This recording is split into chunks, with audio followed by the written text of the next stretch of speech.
Hi everyone, today I'm going to talk about oxalates. I promised a video about it quite a while ago, probably even 2 or 3 months ago, after I did my detox diet for a while, and I mentioned it briefly, and a lot of you said that you were interested in a video about it, so I'm finally going to talk about it today. First of all, let's speak about what oxalates are. Some of you might have never heard this term. Oxalates are also called oxalic acid. It's a naturally occurring and reactive molecular substance found in a variety of foods, especially if the food is related to plants. And it's mostly found in seeds and nuts, most greens, many fruits, and even chocolate. Oxalates might not be an issue for you. In fact, it's not dangerous for most people. But if you are overdosing, if you're having health problems, if you're having digestion problems, it's definitely worth looking into it. Let's start by talking about my story of how I found out about this oxalate issue. So I've always eaten quite a bit of nuts, but then lately, since we moved to the Canary Islands, I've also started eating a lot of spinach and also Swiss chard for the first time in my life.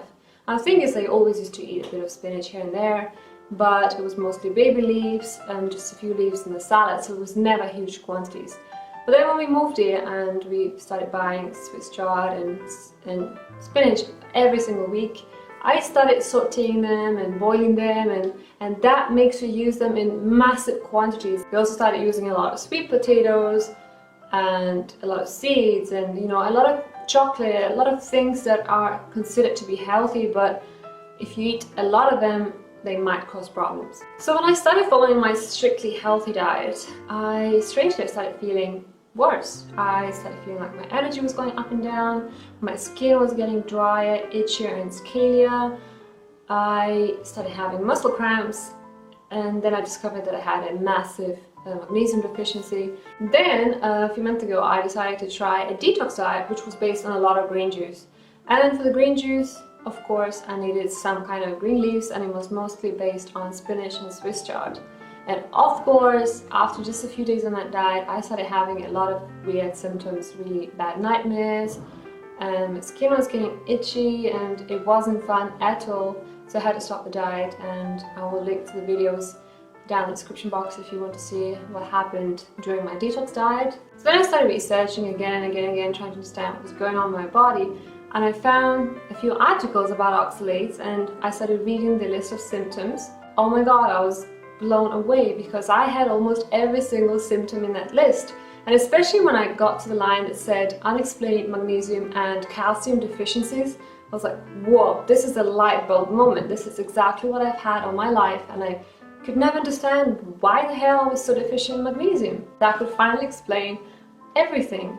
If you're interested in this and you want to see the list of symptoms, I'll have linked to 2 articles down in the description box that has all the different symptoms and all the different diseases linked to the oxalate accumulation, such as autism and fibromyalgia. Those 2 are very, very highly linked to the oxalate accumulation, also kidney stones and so on. So have a look, it's quite interesting, it might help. Now, if you're wondering about how much oxalates different foods have, if you start researching it, you'll notice that there are not many sources of the different food lists, and a lot of them have outdated data, and since then numbers have been updated. So if you want to get the latest and most reliable source, I'll leave a link in the description box of how to get the most accurate list. It's from a Yahoo group called Trying Low Oxalate, and it's the best resource for oxalates at the moment.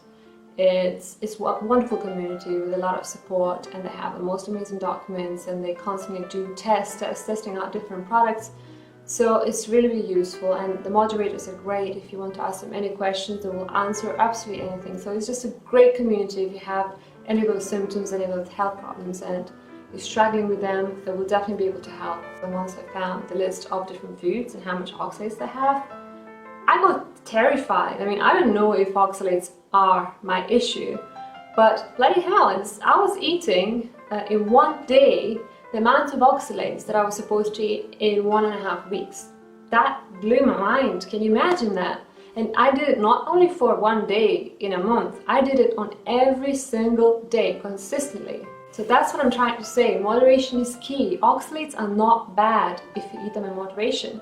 But if you start eating those things every single day, day in, day out, and if you have compromised digestion or stress or anything else going on in your life, they might cause problems. The goal is to stay under 60 milligrams of oxalates every day. So you don't have to eliminate them completely, but you have to make sure you don't go over the limit if you think oxalates might be your issue. Now, the thing is that when I started eating lots of sauteed spinach and Swiss chard, I went way over it. So just listen to this. Swiss chard, a half cup of steamed Swiss chard has 486 milligrams. 486, when the limit per day is 60 milligrams. And then spinach, steamed, half cup, is 365 milligrams, so slightly less, but still huge, way over the limit per day. I don't think there is any point in eliminating all of those things, but it's definitely worth eliminating the worst ones with the highest amount of oxalates.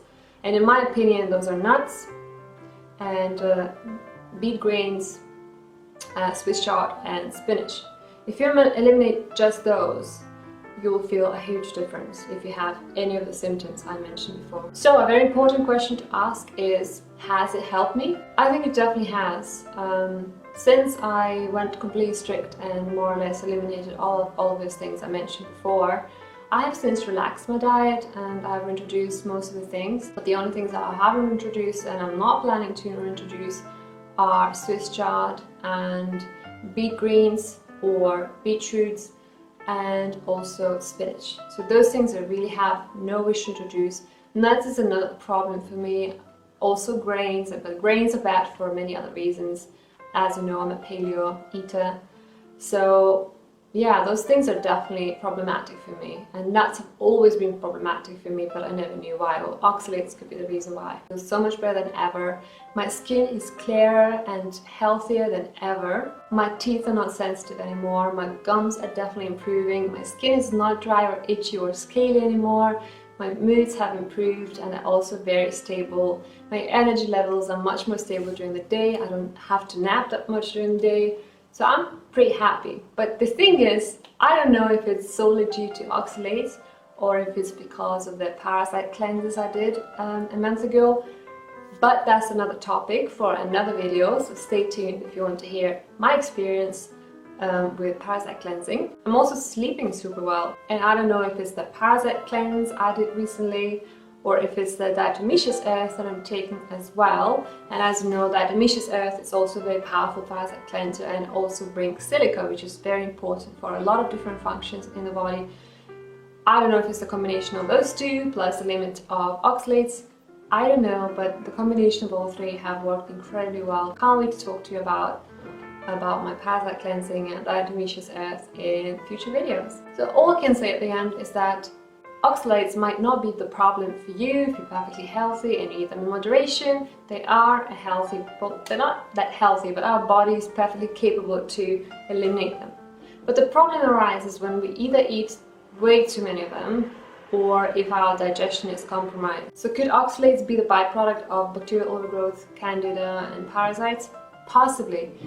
But we're going to talk about that more in my parasite cleansing video in the future. So thanks so much for watching. I hope that this will be able to help some of you with your health struggles, and I hope that it wasn't too boring. I hope you managed to enjoy it. Stay tuned for that video about parasite cleanse. I'm sure it's going to be life-changing for a lot of you, just like it has been for me.